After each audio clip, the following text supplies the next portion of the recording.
بسم اللہ الرحمن الرحیم. السلام علیکم. Welcome to my channel Urdu story centre. نئے آنے والوں سے گزارش ہے کہ چینل کو سبسکرائب کر دیجئے اور چینل پر موجود گھنٹی کے بٹن کو ضرور پریس کر دیں تاکہ آنے والے نئے نوٹیفیکیشن سب سے پہلے آپ تک پہنچ سکیں. پیش خدمت ہے اردو ناول دیوالی کا اگلا حصہ. خواب ٹوٹ چکا تھا اور حقیقت کی دنیا میں اب اسے بہت سردی لگ رہی تھی. یہ عورت بھی عجیب چیز ہے، اپنے خیال سے ہی گرما دیتی ہے. وہ ایک سگریٹ سلگا کر بجھتے ہوئے آتش دان کے سامنے ایک ایزی چیئر پر بیٹھ گیا. اگلی صبح کی ضروریات سے فارغ ہوا، لباس بدلا اور ناشتہ کرنا، مگر اسے کچھ بھی نہیں سوچ رہا تھا. سارا دھیان اس عمارت کی طرف لگا ہوا تھا جس کے تہہ خانے میں موم کے مجسمے تھے اور جہاں داخل ہونے کے لیے صبح 10 بجے کا وقت لکھا تھا. مگر گھڑی کے کانٹے بہت سست رفتار ہو گئے تھے. صرف گھڑی پر نظریں جمائے رہو تو وقت نہیں گزرتا، کچھ نہ کچھ کرتے رہنے سے ہی وقت دبے پاؤں گزر جاتا ہے. وہ اٹھ کر باتھ روم میں چلا گیا. وہاں اس نے جان بوجھ کر زیادہ وقت گزارا. غسل کر کے لباس تبدیل کرنے کے بعد جب وہ آئینے کے سامنے بال بنانے لگا تو اس وقت گھڑی میں 8 بجے تھے. وہ اپنے مکان کے دروازے کو مکفل کر کے ناشتہ کرنے کے لیے ایک قریبی ہوٹل میں پہنچ گیا. پچھلی رات اس نے سوچا تھا کہ جیب گرم ہے، وہ اس محلے سے دور جا کر کسی دوسرے ہوٹل میں ناشتہ کرے گا، مگر اب وہ اندھی گلی کے قریب ہی رہنا چاہتا ہے. اس بات کا اندیشہ تھا کہ دور جانے سے 10 بج جائیں گے. اس نے ناشتہ کرنے میں بھی خاصا وقت صرف کیا. کچھ کھانے کو جی نہیں چاہتا تھا، لیکن ہوٹل میں بیٹھ کر وقت گزارنے کے لیے اسے تھوڑی دیر بعد منہ چلانا پڑا. 9 بجے کے بعد وہ ہوٹل سے اٹھ کر اندھی گلی میں آ گیا اور اس کے ایک سرے سے دوسرے سرے تک ٹہلتے وقت گزارنے لگا. عشق میں انسان کے 12 بج جاتے ہیں مگر اس کے 10 نہیں بج رہے تھے. وہ عمارت کے سامنے آ کر کئی بار اس سائن بورڈ کو پڑھ چکا تھا. گلی کے اس سرے سے دوسرے سرے تک کتنے بار بڑے مکانات ہیں، وہ سب اسے زبانی یاد ہو گئے تھے. خدا کر کے 10 بجے اور ایک بوڑھا سا آدمی اسی پرانی عمارت کے ایک کمرے سے نکل کر زینے کی طرف جانے لگا. پھر وہ سینے سے اترنے کے بعد بند دروازے کے سامنے پہنچا اور اس بڑے سے تالے کو کھولنے لگا. اگر اسے معلوم ہوتا کہ وہاں کا چوکیدار اسی عمارت میں رہتا ہے تو صبح ہی اس کے پاس آ کر بیٹھ جاتا اور اس سے موم کے مجسموں کے متعلق معلومات حاصل کرتا رہتا.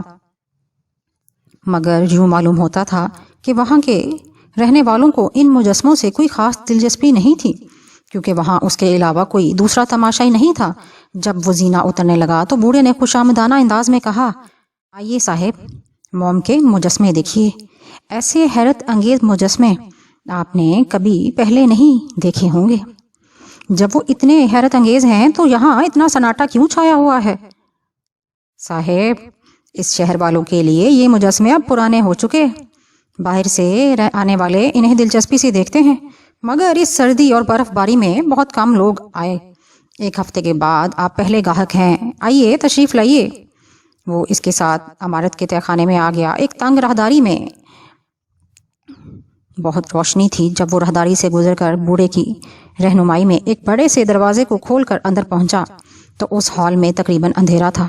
چھت کے درمیان صرف مرکزی لائٹ تھی جس کی دھیمی اور ٹھنڈی روشنی میں چاروں طرف کی دیواروں لگے ہوئے شوکیس نظر آ رہے تھے. اس نے بوڑھے سے کہا، یہاں تو واضح طور سے نظر نہیں آ رہا، کچھ اور روشنی کرو. مجبوری ہے سر، اس سے زیادہ روشنی ہوگی تو حرارت سے موم کے مجسمے موم ہو جائیں گے. میں نے اسی لیے اس سرد خانے میں اپنا یہ صنم خانہ بنایا ہے تاکہ گرمی کے موسم میں بھی یہ محفوظ رہیں. آپ شوکیس کے قریب جا کر دیکھیں، آپ کو سب کچھ نظر آ جائے گا. وہ ایک شوکیس کے قریب گیا. اس شوکیس کی چھت سے ایک رسی لٹک رہی تھی. اس نے بوڑھے سے پوچھا، یہ کیا ہے؟ یہاں تو کوئی مجسمہ نہیں.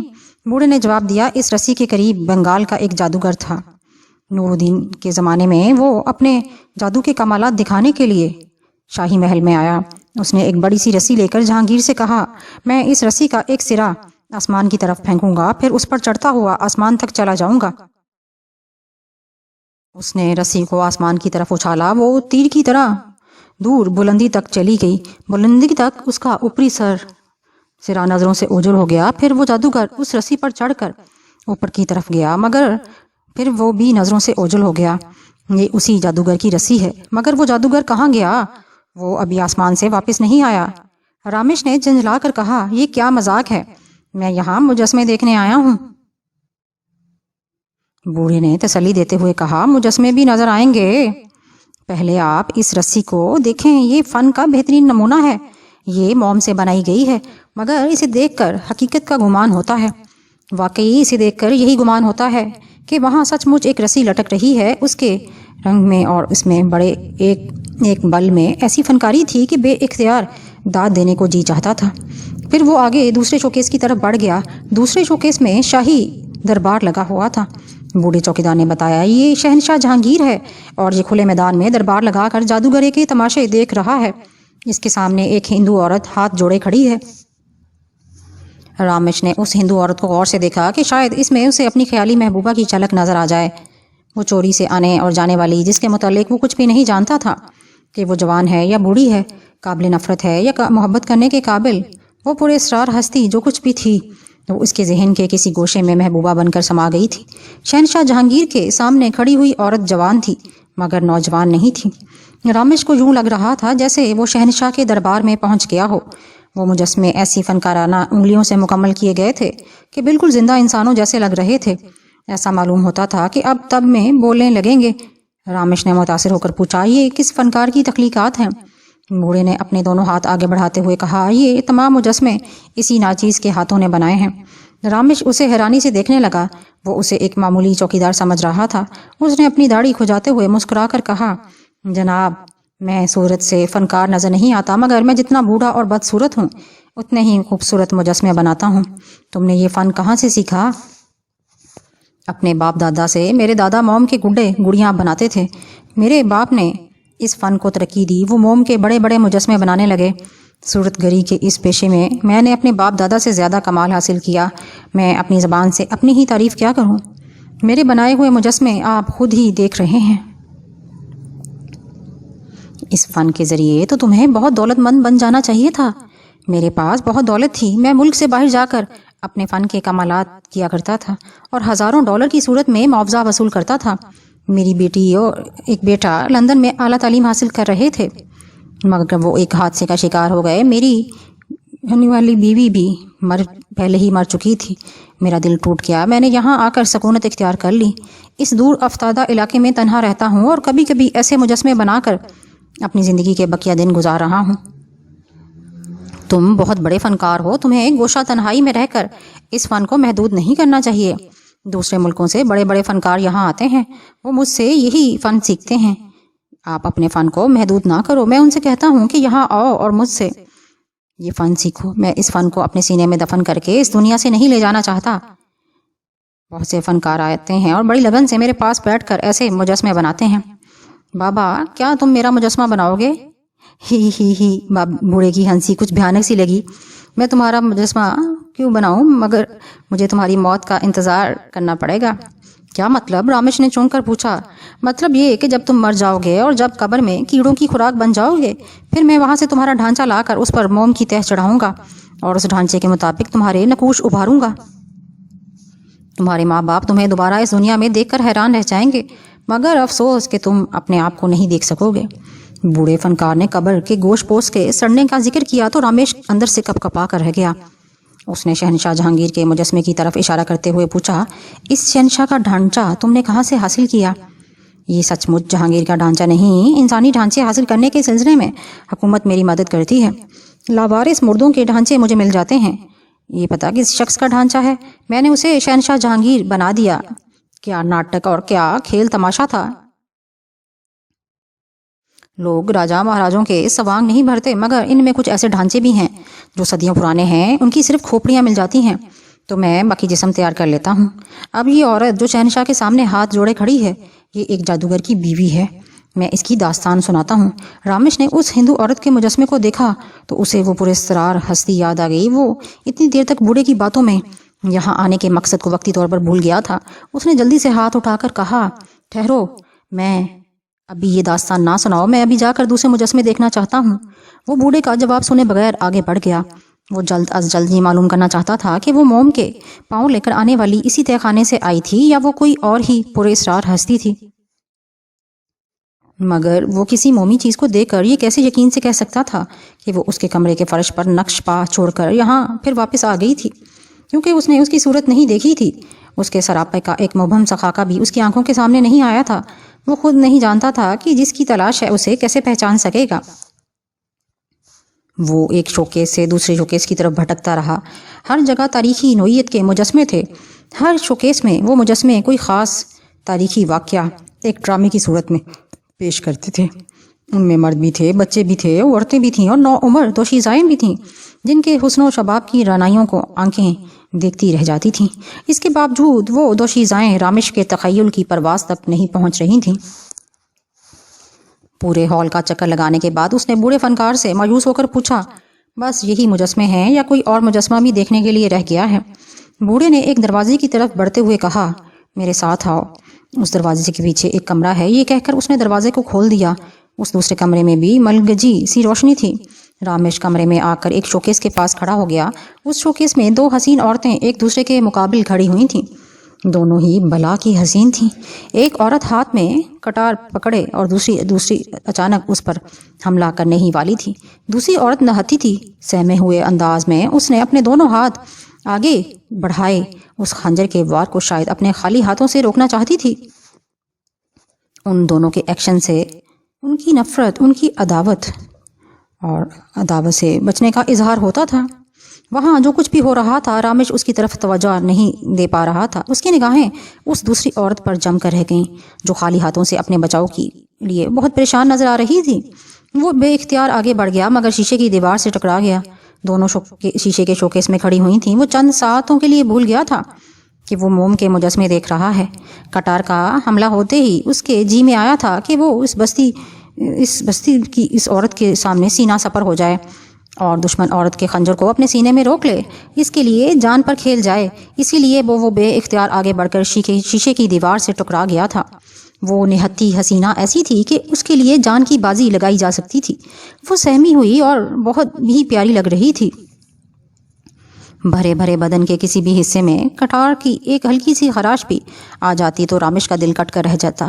بوڑھے فنکار نے اسے فن کی ایسی سچائیوں سے تراشا تھا کہ اس کی آنکھوں میں خوف اور دہشت سچائی کی حد تک نمایاں تھی۔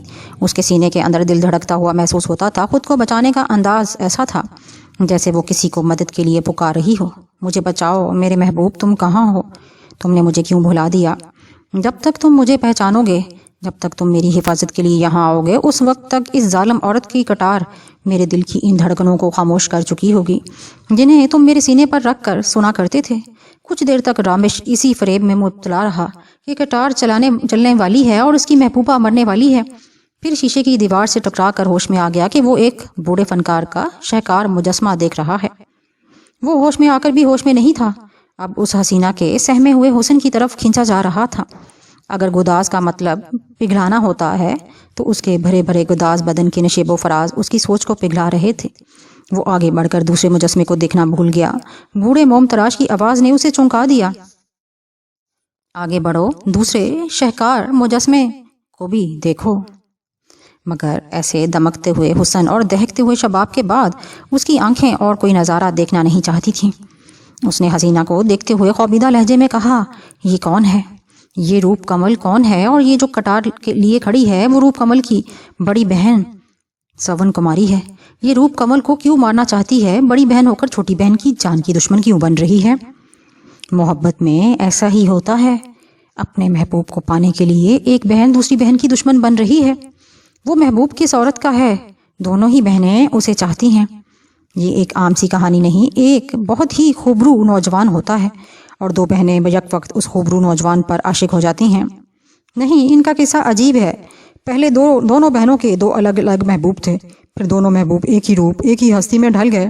جب وہ دو کے بجائے ایک پیکر میں ڈھک گئے، تب یہ دونوں بہنیں جھگڑا کرنے لگیں کہ یہ میرا محبوب ہے۔ دوسری کہتی نہیں، یہ میرا محبوب ہے۔ یہ کیا بات ہوئی بھلا؟ رامش نے حیرانی سے پوچھا۔ پہلے دو الگ الگ عاشق تھے، پھر ایک جسم میں کیسے ڈھل گئے؟ یہی تو حیرانی کی بات ہے، میں یہ قصہ شروع سے سناتا ہوں۔ وہ سنانے لگا اور رامش کی کان اس کی آواز پر لگے ہوئے تھے، مگر اس کی نگاہیں روپ کمل کی بڑی بڑی کٹورا جیسی سیاہ آنکھوں میں ڈوبی ہوئی تھیں۔ اس کی آنکھوں میں زندگی کی ایک ایسی چمک تھی جیسے وہ پلک جھپک کر رامش کو اپنے محبوب کے روپ میں دیکھنے لگے گی، مگر وہ سہمے ہوئے انداز میں کٹار کی طرف دیکھ رہی تھی۔ بوڑھے فنکار کی آواز رامش کو صدیوں پہلے کی دنیا میں لے جا رہی تھی۔ یہ شہنشاہ اکبر کے دور کا واقعہ ہے۔ کتھری قوم کے بوڑھے سپاہی کی 2 جوان بیٹیاں تھیں، یہی جو نظر آ رہی ہیں، روپ کمل اور سون کماری۔ یہ دونوں بہنیں ایک نوجوان سپاہی سے محبت کرتی تھیں۔ ان کے باپ کو جب یہ علم ہوا تو وہ اس بات پر ناراض نہیں ہوا، بلکہ اسے خوشی ہوئی کہ بیٹیوں نے بھی اپنے باپ کی طرح بہادر سپاہی کو اپنے جیون ساتھی کے لیے منتخب کیا ہے۔ باپ نے ان کے محبوب کو گھر بلا کر پہلے سون کماری کو موقع دیا کہ وہ پردے کی آڑ سے اس نوجوان کو دیکھ کر آخری فیصلہ سنا دے۔ وہ سون کماری کا محبوب تھا، وہ تو پہلے ہی اسے دل و جان سے چاہتی تھی۔ اس نے اس نوجوان کو اپنا بر چن لیا۔ جب سون کماری نے اپنا فیصلہ سنا دیا تو پھر روپ کمل کو موقع دیا گیا۔ روپ کمل نے بھی پردے کے پیچھے سے کمرے میں جھانک کر دیکھا اور اپنا فیصلہ سنا دیا کہ وہ اسی نوجوان کو چاہتی ہے۔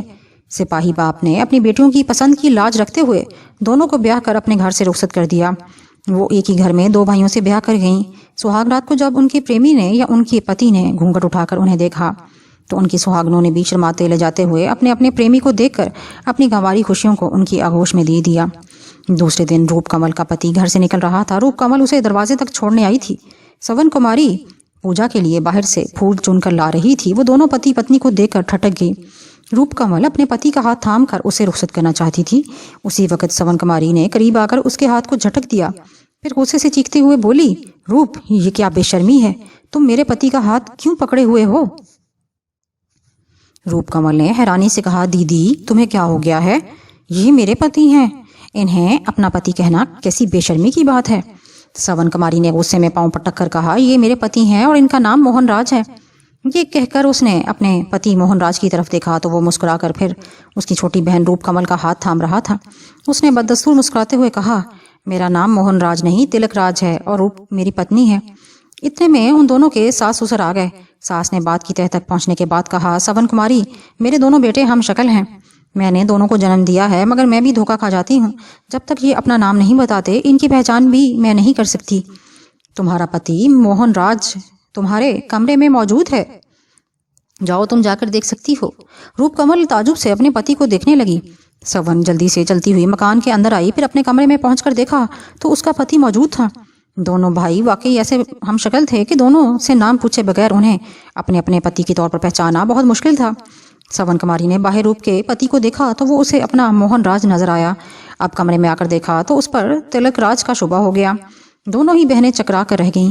پھر ان کے ساس سسر نے بتایا کہ دونوں کے بدن پر ایسا کوئی امتیازی نشان نہیں جو انہیں ایک دوسرے سے الگ دکھا سکے۔ وہ یا تو ناموں سے پہچانے جا سکتے ہیں یا تعویذ کے ذریعے پہچانے جا سکتے ہیں۔ موہن راج کے بائیں ہاتھ پر ایک تعویذ بندھا ہوا ہے اور تلک راج اپنے گلے میں تعویذ پہنتا ہے۔ اس وضاحت کے بعد کسی حد تک پہچان ہو گئی، مگر دونوں بہنیں انہیں دور سے دیکھ کر پھر بھی دھوکا کھا جاتی تھیں۔ دونوں بہنیں بہت ہی محبت کرنے والی پتی ورتا ناریاں تھیں۔ اپنے اپنے پریمی کو پتی کے روپ میں پا کر ان کی پوجا کرتی تھیں، مگر ان کی پوجا سفل نہ ہوئی۔ بہت جلد ان کے جیون میں ایک بہت بڑا طوفان آیا۔ سمراٹ اکبر کے فوج باغیوں کے سر کچلنے کے لیے دکن کی طرف جا رہی تھی۔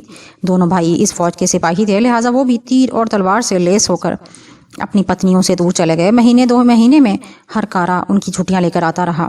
وہ اپنے اپنے پتی کا نام پڑھ کر چٹھیاں کھولتی تھیں اور انہیں سینے سے لگا کر آنکھوں سے لگا کر چومتی تھیں اور انہیں رات رات بھر کروٹیں بدل کر پڑتی تھیں۔ پھر اچانک ان کے خطوط آنے بند ہو گئے۔ وہ بار بار اپنے ہاتھوں سے پریم پتر لکھتی تھیں، لیکن ان کا جواب نہیں آتا تھا۔ وہ بار بار گھبرا کر آئینے میں دیکھتی اور دھڑکتے ہوئے دل کے ساتھ سوچتی کہ کیا انہیں اپنے ماتھے کا سندور مٹانا ہوگا۔ ان کا سسر بیٹوں کی خیریت معلوم کرنے کے لیے راج دہانی کی طرف گیا، کیونکہ فوج باغیوں کی سرکوبی کے بعد واپس آ گئی تھی۔ وہاں پہنچ کر پتہ چلا کہ ایک بیٹا مارا گیا، دوسرا بری طرح زخمی ہوا ہے۔ ایسے زخم آئے کہ وہ اپنے ہوش و حواس میں نہیں تھا۔ اب یہ معلوم کرنا مشکل تھا کہ کون سا بیٹا مارا گیا اور کون سا زخمی ہوا ہے۔ باپ نے اپنے زخمی بیٹے کو دیکھا، اس کے بازو میں تعویذ نہیں باندھا ہوا تھا، یعنی وہ موہن راج نہیں تھا۔ اس کے گلے میں بھی تعویذ نہیں تھا، یعنی وہ تلک راج بھی نہیں تھا۔ جب دونوں بیٹے گھر لائے گئے تو ایک ہی لاش دروازے پر رکھی گئی تھی اور دوسرے زخمی بیٹے کو گھر میں پہنچایا گیا تھا۔ ماں باپ بیٹے کی لاش پر آنسو بہا رہے تھے، مگر سون کماری اور روپ کمل گمسم کھڑی تھیں۔ ان کی سمجھ میں نہیں آ رہا تھا کہ اس مرنے والے کے لیے کس پتنی کا رونا چاہیے یا کسے اس کی چتا میں جل کر ستی ہونا چاہیے۔ ستی ہونے کے خیال سے ہی سون کماری کانپ گئیں۔ وہ بے شک اپنے پتی کو دل و جان سے چاہتی تھیں، مگر پوجا کی حد تک۔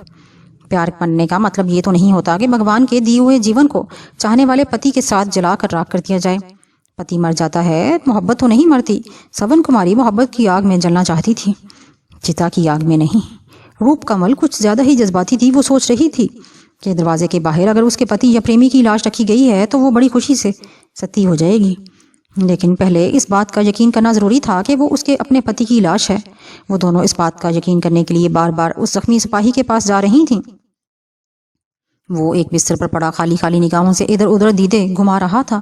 وہ زیر لب بڑبڑاتا جا رہا تھا۔ اس کی کمر سے دھوتی بندھی ہوئی تھی، کمر کے سے اوپر کا حصہ ننگا تھا، جہاں بے شمار زخموں پر کئی مرہم رکھے ہوئے تھے، کہیں پٹیاں باندھی گئی تھیں۔ جب وہ لڑائی کے دوران زخمی ہوا تھا تو اسے میدان سے باہر طبی امداد پہنچاتے وقت اس کے بدن سے ہتھیار اتار لیے گئے تھے، کپڑے پھاڑ دیے گئے تھے، اسی طرح تعویذ بھی اتار دیا گیا تھا۔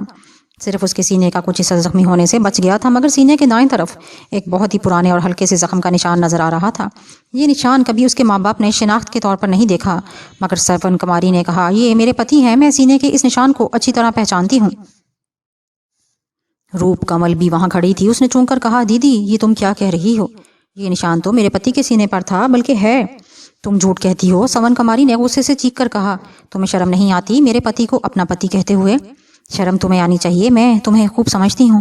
تم بچپن ہی سے مرنے کے خیال سے ڈرتی ہو، صرف موت کے ڈر سے دوسرے کے پتی کو اپنا پتی کہنا۔ چھی چھی، کیا تم زندہ رہنے کے لیے اپنی بہن کا سہاگ تک چھین لینا چاہتی ہو؟ چھی چھی، کیسی لڑکی ہو تم۔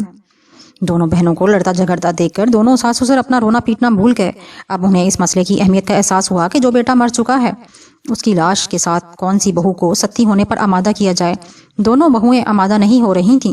سون کماری تو بچپن ہی سے موت کا نام سن کر سہم جاتی تھی۔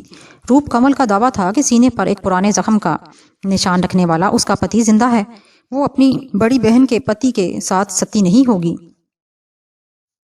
جب دونوں بہنیں اپنی ضد پر اڑی رہیں تو ساس سسر بھی غصہ دکھانے لگے۔ ساس نے کہا، یہ تو کلجک ہے، کلجک۔ آج کل عورتیں پتی کو نہیں پہچانتی، میں سب جانتی ہوں۔ دیدی سونے سے مرنے سے ڈرتی ہیں۔ ہائے رام، جب تک میرا بیٹا زندہ تھا دنیا کی ساری خوشیاں ان کے قدموں میں لا کر ڈال دیتا تھا، اب جان دینے کا وقت آیا ہے تو پتی کی ساری محبت اور اپنی ساری شوہر پرستی بھول گئیں۔ روپ کمل نے کہا، ماں جی میں موت سے نہیں ڈرتی، تم مجھے دوش نہ دو۔ اگر تم یہ کہتی ہو کہ میں اپنے پتی کو پہچاننے سے انکار کر رہی ہوں تو مجھ سے زیادہ پہچان آپ کو ہونی چاہیے، کیونکہ آپ نے اپنے بیٹوں کو جنم دیا ہے۔ اگر ایک ماں اپنے بیٹے کو نہیں پہچان سکتی تو یہ سچ مچ کلجک ہے، کلجک۔ بہت دیر تک ساس بہو کے درمیان تکرار ہوتی رہی، مگر نتیجہ کچھ نہ نکلا۔ محلے اور برادری والوں نے سمجھایا کہ یہ جھگڑا اتنی جلدی طے نہیں ہو سکے گا اور لاش کو زیادہ دیر تک یوں ہی رکھا نہیں جا سکتا۔ دھڑم کے مطابق پتنی بھی بعد میں ستی ہو سکتی ہے۔ ان کا جو بیٹا زخمی ہے وہ جب پوری طرح ہوش و حواس میں آ جائے گا تو وہ خود ہی اپنی پتنی کو پہچان لے گا۔ اس کے بعد تمہاری بیوہ بہو کے لیے پھر سے ایک چتا تیار کر دی جائے گی۔ اس فیصلے کے بعد مرنے والے بیٹے کو چتا میں جلا دیا گیا۔ ایک زندہ بیٹے کو باقاعدہ علاج ہونے لگا۔ کچھ دنوں کے بعد اس کے زخم آہستہ آہستہ بھرنے لگے، مگر دماغ پر جو چوٹ آئی تھی اس کا علاج نہ ہو سکا۔ وید نے مایوس ہو کر کہہ دیا، میں شریر کا علاج کر سکتا ہوں، دماغ کا علاج نہیں کر سکتا۔ یہ بھگوان کی کرپا ہے کہ یہ پاگل نہیں ہوا، صرف اپنے آپ کو بھول گیا ہے۔ اب صبر کرو اور دیکھتے رہو، شاید یہ کسی دن اپنے آپ کو پہچان لے۔ وہ سب انتظار کرنے لگے کہ شاید کبھی اس کی ذہنی حالت درست ہو جائے۔ سون کماری من ہی من میں بھگوان سے پرارتھنا کرتی تھی کہ بھولنے والا خود کو نہ پہچان سکے۔ اس کے من میں کھوٹ تھا، وہ روپ کمل کے پتی کو اپنا پتی بتا رہی تھی، مگر ایک طرح سے دیکھا جائے تو وہ اپنے آپ کو بچانے کے لیے جھوٹ کا سہارا لے رہی تھی۔ جان بچانے کے لیے انسان کیا نہیں کرتا، بھگوان کی جھوٹی سوگند اٹھاتا ہے، اپنے بدلے کسی دوسرے کی موت کے منہ میں دھکیلنے کے لیے تیار ہو جاتا ہے۔ سون کماری بھی یہی چاہتی تھی کہ روپ کمل جل کر مرے اور خود اس پر چتا کی آنچ تک نہ آ سکے۔ اس کی راتوں کی نیند اڑ گئی تھی۔ وہ روز صبح اٹھ کر تلک راج کو دیکھتی تھی کہ کہیں اس نے اپنی روپ کمل کو پہچان تو نہیں لیا۔ ہر آنے والا دن اس کے لیے موت کی دہشت لے کر آتا۔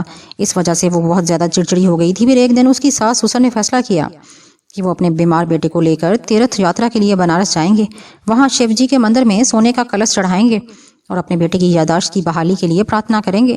جب یہ خبر دونوں بہوؤں کے کانوں تک پہنچی تو وہ دونوں بھی جانے کی ضد کرنے لگیں۔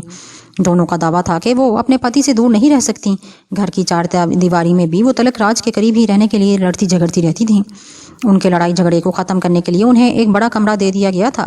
اس کمرے کے بیچ میں تلک راج کا پلنگ ہوتا تھا اور اس کے آس پاس دونوں بہنیں رہتی تھیں۔ وہ اپنی انتھک سیوا کے ذریعے خود کو اس کی پتنی ثابت کرنا چاہتی تھیں، لہٰذا ان کے سسر ساس بہوؤں کو چھوڑ کر صرف بیٹے کو نہ لے جا سکے۔ وہ دونوں لڑنے والیاں بھی ساتھ ہو گئیں۔ بوڑھا فنکار جہاں تک داستان سنانے کے بعد ذرا دیر کے لیے خاموش ہو گیا اور رامش کو بڑے غور سے دیکھنے لگا۔ رامش کی نظریں روپ کمل پر جمی ہوئی تھیں۔ داستان کا سلسلہ کہاں آ کر ٹوٹ گیا تھا، اس بات کا رامش کو ہوش نہیں تھا۔ وہ صدیوں پہلے کے ماحول میں گم ہو چکا تھا، اپنے سامنے کھڑی روپ کمل کے ایک ایک نقش کو اور ایک ایک ادا کو اتنی گہرائیوں سے محسوس کر رہا تھا جیسے وہ اس کی اپنی ہی پتنی ہو۔ جو واقعات روپ کمل پر گزرے ہیں، ان واقعات کو وہ اپنے ماضی کے مٹے ہوئے اوراق میں تلاش کر رہا تھا۔ پھر اچانک ہی اسے احساس ہوا کہ اس کے چاروں طرف گہری خاموشی چھا گئی ہے۔ بوڑھے فنکار کی زبان سے چلنے والی فلم کہیں سے ٹوٹ گئی ہے۔ اس نے چونک کر پہلے تو اپنے آس پاس کے ماحول کو دیکھا۔ اسے بڑا دکھ ہوا کہ وہ کسی نیم تاریک کمرے میں واپس آ گیا ہے۔ اس نے ایک نظر بوڑھے پر ڈالی، پھر روپ کمل کی آنکھوں میں جھانکتے ہوئے خوابیدہ سے لہجے میں پوچھا، پھر کیا ہوا؟ کیا روپ کمل کو اس کا تلک راج مل گیا؟ ہاں، شاید مل جاتا مگر سون کماری اس کے راستے کی دیوار بنی ہوئی تھی۔ وہ ہر وقت روپ کمل اور تلک راج کے ساتھ لگی رہتی۔ ساس سسر نے ان تینوں کو آزاد چھوڑ دیا۔ ان کے دونوں بیٹے پہلے ہی کئی بار پوجا کے لیے اپنی اپنی پتنی کے ساتھ وہاں آ چکے تھے اور ان کے ساتھ بہت سارا وقت تنہا گزارا تھا۔ ان کا خیال تھا کہ شاید وہاں کے ماحول میں بیٹے کو کچھ یاد آ جائے، اور ان کا خیال درست نکلا۔ بنارس کی چاندنی رات تھی۔ وہ تینوں مندر سے واپس آ رہے تھے۔ دریا کے کنارے گھنے درختوں کا سلسلہ تھا۔ وہاں سے گزرتے وقت اچانک تلک راج نے کہا، مجھے کچھ یاد آ رہا ہے۔ ایسا لگتا ہے جیسے میری کوئی پتنی تھی۔ میں اس کے ساتھ پہلے بھی یہاں آ چکا ہوں اور میری پتنی میرے ساتھ چلتے وقت آہستہ آہستہ گنگنا رہی تھی۔ سون کماری یہ سنتے ہی چونک گئی۔ اس نے پریشان ہو کر روپ کمل کو دیکھا جو پہلے ہی بہت دور سے گنگناتی چلی آ رہی تھی، اور تلک راج اسے گہری نظروں سے یوں دیکھ رہا تھا جیسے اپنی جنم مرن کی ساتھی کو پہچاننے کی کوشش کر رہا ہو۔ اس نے فوراً ہی تلک راج کو جھنجھوڑتے ہوئے کہا، تم میری طرف دیکھو، میں ہی تمہاری پتنی ہوں۔ تمہارا نام موہن راج ہے۔ میں تمہارے ساتھ یہاں کئی بار آ چکی ہوں۔ میں آہستہ آہستہ گنگنا کر تمہیں ایک گیت سنایا کرتی تھی۔ روپ کمل نے آگے بڑھ کر غصے سے کہا، دیدی تم اپنی زبان سے کچھ نہ کہو، تلک راج کو خود ہی پہچاننے کا موقع دو۔ یہ تلک راج نہیں، موہن راج ہے، سون کماری نے چیخ کر کہا۔ اس کی آواز میں چنگھاریاں بھری ہوئی تھیں۔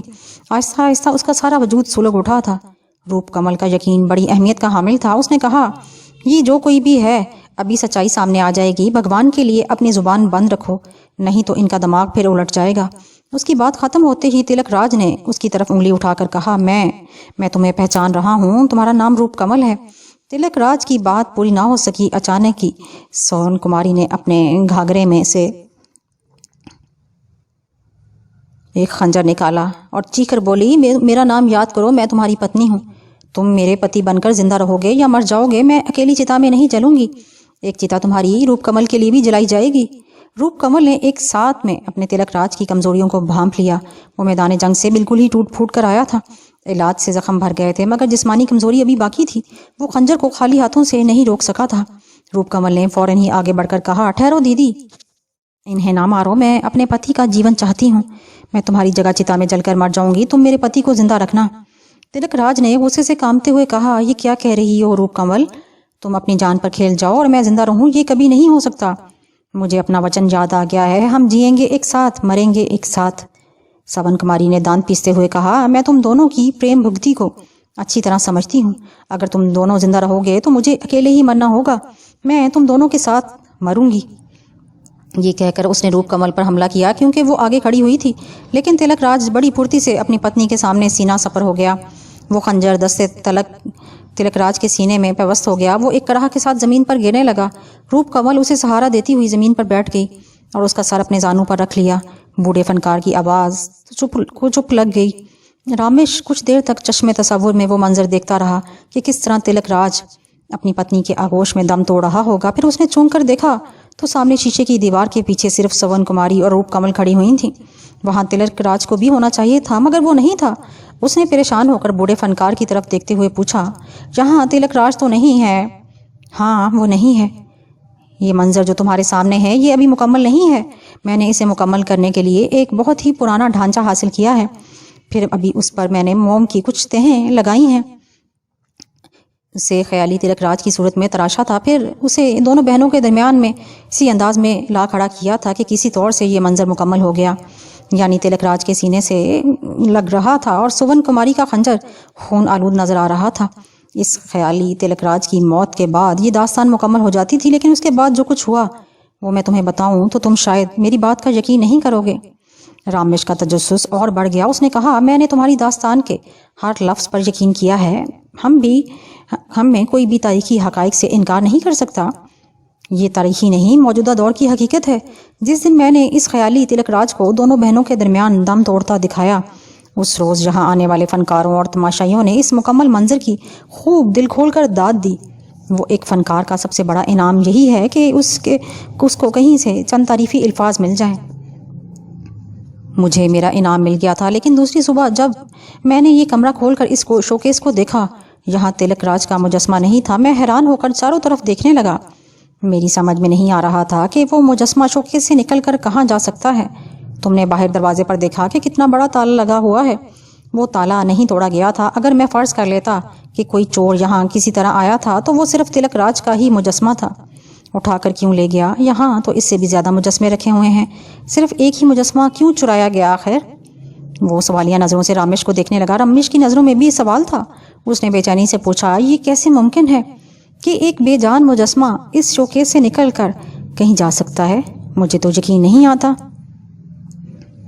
میں نے تو پہلے ہی کہا تھا کہ تم یقین نہیں کرو گے، اسی لیے میں نے چوری کی رپورٹ درج نہیں کرائی تھی۔ پولیس والے مجھے خپتی کہہ کر ٹال دیتے۔ تم نے دراصل خیال میں تلک راج کا مجسمہ بنایا ہوگا۔ اسی خیال میں بہتے ہوئے تم دوسری صبح یہاں آئے ہوگے اور اس مجسمے کو یہاں نہ پا کر اب تک یہی سوچ رہے ہو کہ تمہاری تخلیق کیا ہوا تلک راج کہیں گم ہو گیا ہے۔ دراصل فنکار ایسی ہی سوچ کے باعث خپتی کہلاتے ہیں۔ میں خپتی نہیں ہوں، بوڑھے نے مٹھیاں بھینج کر کہا۔ بے شمار تماشائیوں نے یہاں آ کر اس مجسمے کو دیکھا تھا۔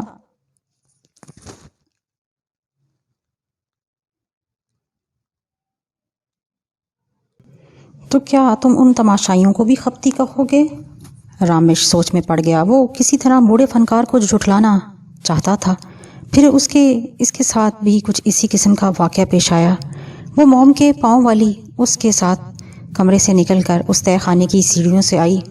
آخری زینے تک اس کے پاؤں کے نشانات تھے۔ اس کے بعد دروازے پر بڑا سا تالا لگا ہوا تھا۔ پھر وہ بند دروازے سے اس طرف کیسے چلے گی؟ یہ سوال اگر وہ دوسروں سے کرتا تو دوسرے اس کے سامنے اس کو خپتی یا پاگل کہتے۔ اسی بات دل میں ہی رکھی ہوئی تھی، بوڑھے فنکار سے بھی نہیں پوچھی تھی۔ وہ تھوڑی دیر پھر دونوں بہنوں کے مجسمے کو باری باری دیکھتا رہا۔ سون کماری کے خنجر کو دیکھ کر اس نے پوچھا، تمہارے بیان کے مطابق یہاں تلک راج کے سینے سے خون رس رہا تھا اور کماری کا خنجر خون آلود تھا، لیکن اس خنجر پر تو خون کا ایک دھبا بھی نظر نہیں آ رہا۔ بوڑھے نے جواب دیا، خنجر پر خون کے دھبے میں نے موم سے اور رنگ و روغن سے بنائے تھے۔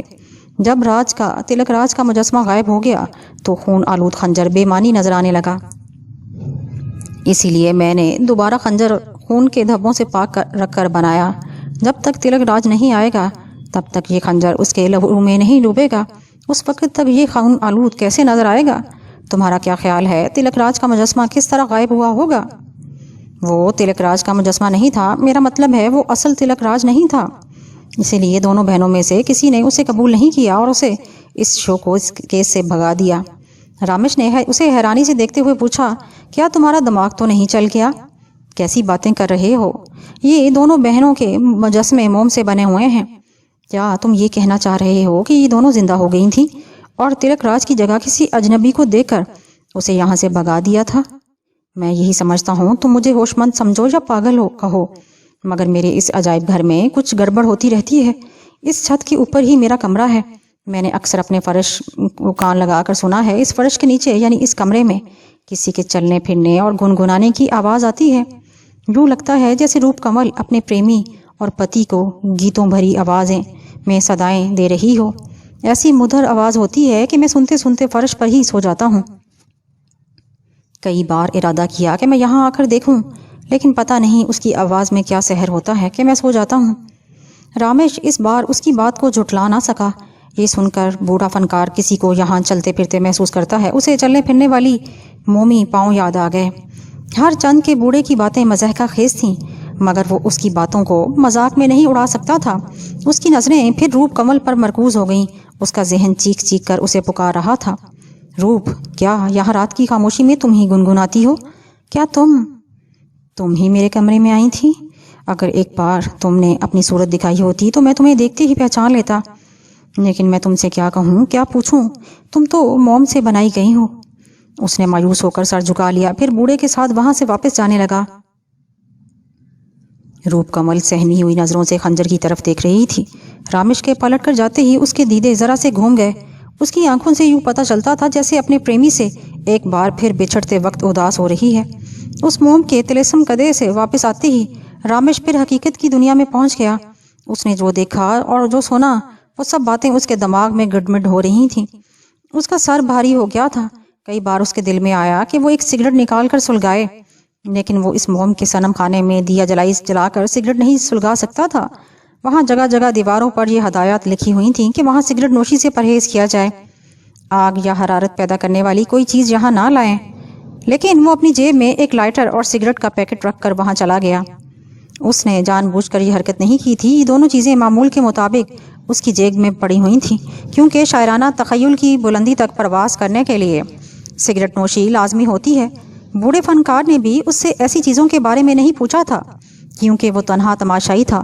اس دوران اگر وہ سگریٹ کی ضرورت محسوس کرتا تو بوڑھا اسے منع کر دیتا۔ باہر آ کر اس نے سب سے پہلے سگریٹ سلگایا تاکہ دماغ سے دھند چھٹ جائے، لیکن سگریٹ کے منڈلاتے بل کھاتے دھوئیں نے اسے اور بھی دھندلکوں میں گم کر دیا۔ کس طرح اپنے کمرے تک پہنچا وہ خود نہیں جانتا۔ وہ کس طرح سانسیں لے رہا تھا، اسے سانسوں کا حساب بھی اس کے پاس نہیں تھا۔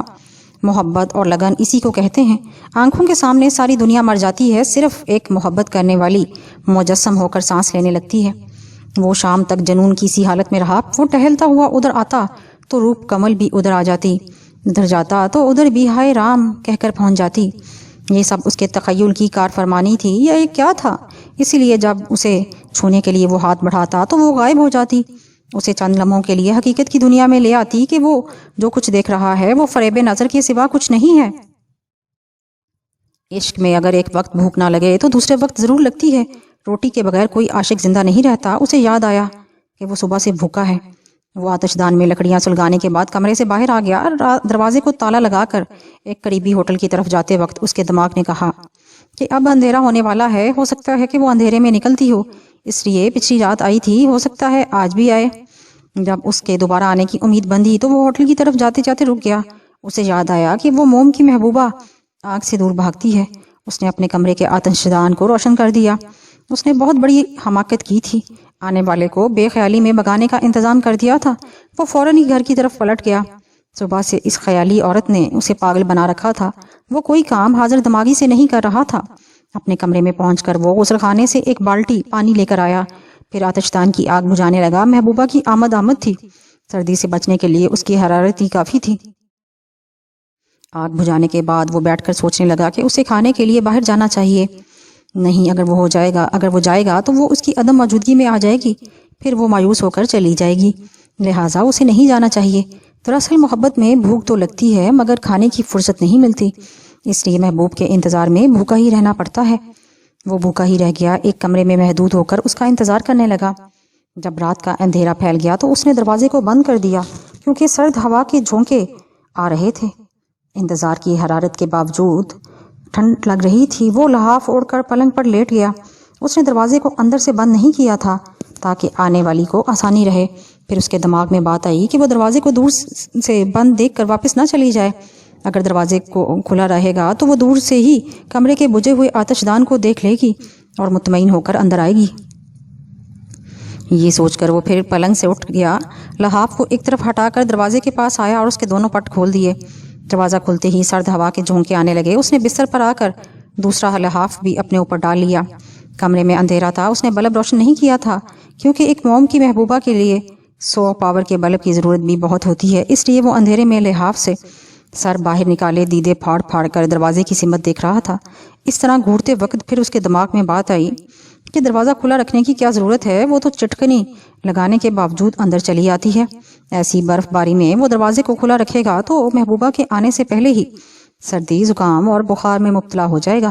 اگر وہ اس کے آنے تک زندہ رہنا چاہتا ہے یا صحت مند رہنا چاہتا ہے تو اسے دروازے کو بند کر دینا چاہیے۔ یہ بات بہت دیر تک اس کے دماغ میں پکتی رہی، مگر لحاف سے نکل کر دروازے تک جانے کی جرت نہ ہوئی۔ اگر وہ آ جاتی تو اس کے لیے وہ اچھل کر کھڑا ہو جاتا۔ فی الحال لحاف کے اندر بھی کلفی جم رہی تھی۔ رات کے 11 بجے باہر برآمدے میں کسی کے قدموں کی آواز سنائی دی۔ اس کا دل تیزی سے دھڑکنے لگا۔ وہ آواز دروازے کے قریب آتی جا رہی تھی، مگر وہ بھاری بھرکم جوتوں کی آواز تھی، اور اس کی محبوبہ موم کے ننگے پاؤں لے کر پچھلی رات آئی تھی۔ دروازے پر اس کا ایک بوڑھا پڑوسی سر سے پاؤں تک کمبل میں لپٹا کھڑا تھا۔ اس نے آواز دی، ارے کوئی ہے؟ کمرے میں اندھیرا بھی ہے اور دروازہ بھی کھلا ہوا ہے۔ تم کون سے علاقے سے آئے ہو کہ تمہیں سردی نہیں لگتی؟ وہ جلدی سے اٹھ کر دروازے کی طرف آتا ہوا بولا، میں ابھی دروازہ بند کرنے ہی والا تھا، آپ نے خواہ مخواہ یہاں آنے کی تکلیف کی۔ یہ کہتے ہوئے اس نے دروازے کے دونوں پٹ لگا دیے اور بند دروازے کے دوسری طرف واپس جانے والے بوڑھے کی بڑبڑاہٹ سنائی دے رہی تھی۔ یہ آج کل کے نوجوان، انہیں سردی نہیں لگتی، کوئی سردی کا احساس دلانے آئے تو یہ ان کے منہ پر دروازہ بند کر دیتے ہیں، ایسی سردی میں ایک پیالی قہوے کے لیے بھی نہیں پوچھتے، بدتمیز بد اخلاق کہیں کے۔ اس کی آواز دور کہیں گم ہو گئی۔ رامش نے اطمینان کی سانس لی۔ اس وقت وہ کسی کو ایک پیالی قہوے کے لیے اپنے کمرے میں بٹھا کر اگر اپنی بلند اخلاقی کا مظاہرہ کرتا تو وہ آنے والی دور ہی سے واپس چلی جاتی، اس لیے اس نے بدتمیز اور بد اخلاق کہنا سننا ہی گوارا کر لیا۔ محبت میں اکثر ایسے ہی خطابات ملتے ہیں۔ وہ پھر لحاف میں آ کر گھس گیا۔ وقت گزارنے کے لیے ایک سگریٹ پینے کی خواہش ہو رہی تھی۔ وہ چیزیں اس کی جیب میں موجود نہیں تھیں، لیکن سگریٹ پینے کے لیے لحاف سے ہاتھ باہر نکالنا ضروری ہوتا ہے۔ پھر یہ بھی خیال آیا کہ سگریٹ کی آگ دیکھ کر وہ واپس نہ چلی جائے، لہٰذا اس نے سگریٹ پینے کا خواہش کو بھی کچل ڈالا۔ پھر دور کوئی گھڑیال ایک ایک کر کے 12 گھنٹے بجانے لگا۔ ٹن ٹن کی آواز سناٹے میں گونج رہی تھی۔ ہر ٹن ٹن کے ساتھ دل دھک دھک کر رہا تھا۔ جب 12ویں گھنٹی کی آمد فضا میں ارتعاش پیدا کرتی ہوئی گم ہوئی تو اسے اپنی دھڑکنوں میں کسی کے قدموں کی چاپ سنائی دی۔ وہ آ رہی ہے یا نہیں آ رہی، آہٹ پر کان تھے، در پر نظر تھی۔ اسی لمحے دروازے کی چرچراہٹ کی آواز سے کھلنے لگا۔ وہ ہڑبڑا کر اٹھ بیٹھا۔ جسے اس نے شیشے کے شوکیس میں دیکھا تھا وہی روپ کمل اس کی دہلیز پر نظر آ رہی تھی۔ نیم تاریکی میں اس کا چہرہ واضح طور پر نظر نہیں آ رہا تھا، لیکن اس کے لباس سے سمجھ رہا تھا۔ گھیرے والا گھاگرا تھا جو بل کھا کھا کر لہرا رہا تھا۔ اس کی چولی اور دھانی چیز کو چنریا کو وہ بھی پہچان رہا تھا۔ پھر اس نے خود ہی کمرے میں قدم رکھتے ہوئے اپنا تعارف کرایا۔ میں جانتی تھی کہ تم اپنی روپ کمل کا انتظار کر رہے ہوگے۔ میں نے کل تمہارے جسم کی بو پائی تھی، اس بو کا سہارا لے کر یہاں تک آئی تھی تو آتش دان کی آگ نے مجھے یہاں ٹھہرنے نہیں دیا۔ میں تمہیں صرف پہچان کر واپس چلی گئی، اگر نہ جاتی تو اس جگہ آہستہ آہستہ پگھل کر رہ جاتی۔ میرے تلک راج، کیا تم مجھے پہچان رہے ہو؟ رامش کی سوچ مجسم ہو کر سامنے آئی تو وہ بات کرتے ہوئے ہکلانے لگا، میں تلک راج نہیں، میں تلک راج نہیں ہوں۔ اگر تم وہی روپ کمل ہو جسے میں نے ایک بے جان مجسمے کے روپ میں دیکھا ہے تو یہاں تک کیسے آئی ہو؟ محبت کی کشش کھینچ لائی ہے۔ تم دروازے پر تالا ڈال دیتے ہو تب بھی میں چلی آتی ہوں۔ میں کتنے جنموں سے تمہیں تلاش کر رہی ہوں۔ ہر جنم میں میری کوئی بڑی بہن ہوتی ہے جو میرے پیار کی دشمن بن جاتی ہے۔ تم نے اپنی آنکھوں سے دیکھا کہ اس نے مجھ پر خنجر تان لیا ہے۔ کیا تم میری رکشا نہیں کرو گے؟ مجھے اس دشمن عورت سے نہیں بچاؤ گے؟ کیا تمہارے دل میں اب میری ذرا سی بھی محبت باقی نہیں رہی؟ تم ایسی باتیں کر رہی ہو جیسے آج کا ذہن تسلیم نہیں کرتا، مگر تمہیں دیکھ کر میں کہہ سکتا ہوں کہ تم ہمیشہ میرے خوابوں میں اور میرے خیالوں میں آتی رہی ہو۔ ایسے ہی قدوقامت کی البیلی دوشیزہ کو میں نے بارہا سوچ کی نگری میں دیکھا ہے۔ میں کبھی سوچ بھی نہیں سکتا تھا کہ تم سوچ کی نگری سے نکل کر جاگتی آنکھوں کے سامنے پہنچ جاؤ گی۔ ذہن 1000 بار تسلیم نہ کرے لیکن یہ آنکھیں تمہارے سانس لیتے ہوئے سراپے کو دیکھ رہی ہیں۔ کیا یہ سب کچھ دیکھنے کے بعد بھی تم نے مجھے نہیں پہچانا؟ نہیں، شاید دل پہچان رہا ہے مگر آنکھیں پہچانے سے انکار کر رہی ہیں۔ یہ صرف اس لیے کہ تم اپنی یادداشت کھو چکے ہو۔ نہیں، میرا حافظہ بہت اچھا ہے، میں اپنے آپ کو اور دوسرے رشتہ داروں کو اچھی طرح پہچانتا ہوں۔ نہیں تلک راج، جو محبت کو نہیں پہچانتا وہ دنیا کے کسی رشتے کو نہیں پہچان سکتا۔ میدان جنگ میں تمہارے جسم پر ایسی چوٹیں آئی تھیں کہ تم ساری دنیا کے ساتھ ساتھ اپنی روپ کمل کو بھی بھول گئے۔ میں میدان جنگ میں کبھی نہیں گیا، میں سپاہی نہیں ہوں، رامش نے کہا۔ لیکن تم میرے دل کو کیوں بھول گئے ہو؟ میرے دل پر حکومت کرنے والے تم ساتھ مجھے بھول گئے، اب بھی بھول رہے ہو؟ تم صاف صاف کہہ دو کہ میری محبت سے انکار کر رہے ہو۔ وہ بہت قریب سے اسے دیکھ رہا تھا، اس کی سانسوں کی سرگم بھی سن رہا تھا۔ وہ کالی کالی اس کی سانسوں کے لہجے میں بول رہی تھی، اس سے پوچھ رہی تھی، کیا تم میری محبت سے انکار کر سکو گے؟ اس سانس لیتے ہوئے مجسمے کی محبت سے کون کافر انکار کر سکتا تھا، جس کے لیے وہ صبح صبح اس سے دیوانہ تھا؟ وہ اپنے سینے سے روپ کمل کی دھڑکنوں کو کیسے نوچ کر پھینک سکتا تھا؟ وہ اس کا انکار نہ کر سکا، مگر اقرار کرنے سے پہلے اس نے پوچھا، تم کیسے کہہ سکتی ہو کہ میں تمہارا تلک راج ہوں؟ میں تمہیں صورت سے پہچانتی ہوں، میں نے تمہاری شادی سے پہلے بھی، شادی کے بعد بھی تمہیں دن رات دیکھتی تھی۔ کیا میری صورت تلک راج جیسی ہے؟ صرف صورت ہی تلک راج جیسی نہیں، بلکہ سر سے پاؤں تک تم تلک راج ہی ہو۔ اس کا مطلب یہ ہے کہ میں موہن راج کا ہم شکل ہوں؟ جو مر چکا ہے، جو چتا میں جل چکا ہے، اس کا نام نہ لو۔ تم کیسے کہہ سکتی ہو کہ موہن راج مر گیا اور تلک راج زندہ رہ گیا تھا؟ میں سینے کے داغ سے تمہیں پہچانتی ہوں، کل رات آ کر میں نے یہی دیکھا، تم بے خبر سو رہے تھے، میں نے تمہارے گریبان کو کھول کر زخم کے اس نشان کو پہچانا، میری وجہ سے تمہارے سینے پر لگا تھا۔ اس کی بات سنتے ہی رامش نے اپنا ہاتھ اپنے سینے کی طرف رکھ لیا۔ فنکار کی زبان سے داستان سنتے وقت وہ سب کچھ بھول گیا تھا، مگر اب روپ کمل نے اسے یاد آ گیا کہ اس کے سینے کے دائیں حصے میں زخم کا ایک نشان ہے۔ جب وہ 15 برس کا تھا تو اس نے 13 برس کی ایک لڑکی سے عشق کیا تھا۔ پیدائشی عاشق تھا، لیکن 13 برس کی لڑکی اس کی محبت کو نہیں سمجھی۔ ایک بار اس نے محبت کو سینے سے لگایا تو اس کمسن محبوبہ نے غصے سے کچھ کچاتے دانتوں سے اسے کاٹ کر اس کے سینے میں ایک نشان لگا دیا۔ وہ دن اور آج کا دن اس نے محبت سے توبہ کر لی اور خیالی محبوباؤں سے عشق کرنے لگا۔ روپ کمل کی بات سن کر اسے اپنے ماضی کا وہ واقعہ یاد آ گیا۔ سینے پر وہ نشان روپ کمل کے نہیں تھے، بلکہ مگر وہ کہہ رہی تھی، تلک راج، تم نے اس پرانے زخم پر ہاتھ رکھا ہے، تم پرانی باتیں بھی یاد کرو۔ تم بنارس گئے تھے، تمہارے میدان جنگ میں جانے سے پہلے کی بات ہے۔ وہاں مندر سے باہر آ کر شیو شنکر کے نام پر بھنگ کا پیالہ پیا تھا تم نے، زبردستی مجھے اتنی پلا دی کہ میں بہکنے لگی۔ پتہ نہیں میں تمہارے ساتھ گھر تک کیسے پہنچی، کیسے میں نے وہ رات گزاری۔ دوسری صبح تم نے مجھے اپنے سینے کا زخم دکھایا اور مجھے بتایا کہ پچھلی رات میں باؤلی ہو گئی تھی۔ جوش اور جنون کی حالت میں تمہارے سینے کے اس حصے کو دانتوں سے نوچ لیا تھا۔ تم پھر اپنا گریبان کھول کر دیکھو اور میری باؤلی محبت کو اس نشان سے پہچانو۔ بالکل وہی بات تھی، 15 برس کی عمر میں کسی لڑکی نے دانتوں سے نوچا تھا۔ وہی قصہ روپ کمل سنا رہی تھی اور اسے پرانے زخم کو اپنے دانتوں کا نشان بتا رہی تھی۔